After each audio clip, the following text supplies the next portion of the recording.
നമസ്കാരം. Big boss season 7 ഇന്ന് അതായത് ഒരു ഫാക്ടറി ടാസ്കിൽ അവർ തമ്മിൽ പരസ്പരം അട്ടിപ്പൊട്ടിത്തെറിക്കുന്ന സമയത്ത് ലക്ഷ്മി എന്ന് പറയുന്നൊരു കണ്ടസ്റ്റൻസ്, അതായത് ഈ ബിഗ് ബോസ് ഹൗസിൽ വന്നിട്ട് അതായത് ആർക്കും തന്നെ ഇഷ്ടപ്പെടാത്ത ഒരാളായിട്ടാണ് എനിക്ക് തോന്നിയിട്ട്. സത്യം പറഞ്ഞാൽ എനിക്ക് ആ ഒരു പുള്ളിക്ക് അവിടെ പല വാക്കുകളും എനിക്കത് അതായത് ദഹിക്കാത്ത രീതിയിലാണ്. പക്ഷേ ഇന്ന് ആദില നൂറയെക്കുറിച്ച്, അതായത് സ്ത്രീ എന്ന ഒരു പരിഗണന പോലും കൊടുക്കാതെ ആ രണ്ട് കുട്ടികളെക്കുറിച്ച് പറഞ്ഞൊരു സംഭവം ഉണ്ടായി. കാരണം അവർ സമൂഹത്തിന് അതായത് നല്ലവരല്ല, അവർ വീട്ടിലേക്ക് കയറ്റാൻ വേണ്ടി കൊള്ളത്തില്ല. ഈ പറയുന്ന ഈ ഒരു വ്യക്തി, അതായത് ലക്ഷ്മി എന്ന് പറയുന്ന വ്യക്തി ഈ 100% 100% അതായത് ഫിറ്റായിട്ടുള്ളൊരു വ്യക്തിയാണോ? എല്ലാ മനുഷ്യർ, അതായത് എല്ലാവർക്കും പല പല സ്വഭാവങ്ങളൊക്കെ ഉണ്ടാകും.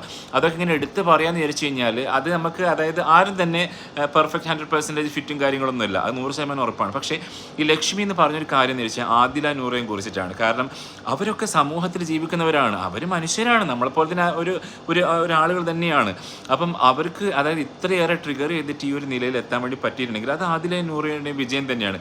അപ്പോൾ അവരെ നമ്മളിപ്പോൾ നമ്മളെ വീട്ടിലേക്ക് കയറ്റണമെന്നോ അല്ലെങ്കിൽ മറ്റുള്ള വീട്ടിലേക്ക് കയറ്റണമെന്നോ അതൊന്നും ഒരു നിബന്ധന ആരും പറഞ്ഞിട്ടില്ല, അവരും ഇതുവരെ പറഞ്ഞിട്ടില്ല. പക്ഷേ ഈ ലക്ഷ്മിയെക്കുറിച്ച് പറയുകയാണെങ്കിൽ ഈ ബിഗ് ബോസ് ഹൗസിൽ വന്ന മുതൽ ഭയങ്കര ഒരു എന്താ പറയേണ്ടത്, ഒരു ഞാനാണ് എല്ലാം എന്നുള്ള ഒരു രീതിയിലുള്ള ഒരു കണ്ടസ്റ്റൻസ് ആയിട്ടാണ് എനിക്ക് തോന്നിയിട്ടുള്ളത്. കാരണം അദ്ദേഹം പറയുന്ന വാക്കുകൾ കുറച്ചൊരു അതായത് കുറച്ചൊരു എന്താ പറയേണ്ടത് ഒരു സ്പെല്ലിംഗ് ടച്ച്, അതുപോലെ തന്നെ കുറച്ചൊരു അക്ഷര സ്ഫുടത എന്നൊക്കെ പറയുന്നത്. അപ്പോൾ അതുപോലെ ഒരു ഫീൽ ചെയ്യുന്നത് കൊണ്ട് അദ്ദേഹം വിചാരിക്കുന്നത് ഞാൻ പറയുന്നതാണ് എല്ലാം ശരി എന്നുള്ളത്. പക്ഷേ എന്തായിക്കോട്ടെ, ശരിയും തെറ്റും അത് ആരാണെങ്കിൽ നമ്മൾ അംഗീകരിക്കുക തന്നെ ചെയ്യും. പക്ഷേ ഇന്ന് ഈ ആദില നൂറയും കുറിച്ച് പറഞ്ഞത് വളരെയധികം മോശമായിപ്പോയി. കാരണം ഒരു സ്ത്രീ എന്ന, അതായത് രണ്ട് സ്ത്രീകൾ എന്ന പരിഗണന പോലും നൽകാതെയാണ് ഈ ലക്ഷ്മി സംസാരിച്ചത്. അപ്പം ഇവർക്ക് നിരച്ചുന്ന സ്ത്രീ വിദ്വേഷധാരിയാണോ, അല്ലെങ്കിൽ സ്ത്രീകളോട് തീരെ അതായത് ഇത്തരത്തിൽ വിദ്വേഷമായിട്ട് നടക്കുന്നൊരു വ്യക്തിയാണോ? അതുപോലെ തന്നെ നമ്മുടെ അതായത് അനീഷിനെ കുറിച്ചിട്ടും പറയുകയുണ്ടായി, അതായത് അങ്ങനെ ആ ഒരു അതായത് പുരുഷ വിദ്വേഷിയാണോ? അപ്പോൾ ഇതൊക്കെ രണ്ടും ഉള്ളൊരു വ്യക്തി, ഈ വ്യക്തി എങ്ങനെയാണ് സമൂഹത്തിൽ ജീവിക്കുക?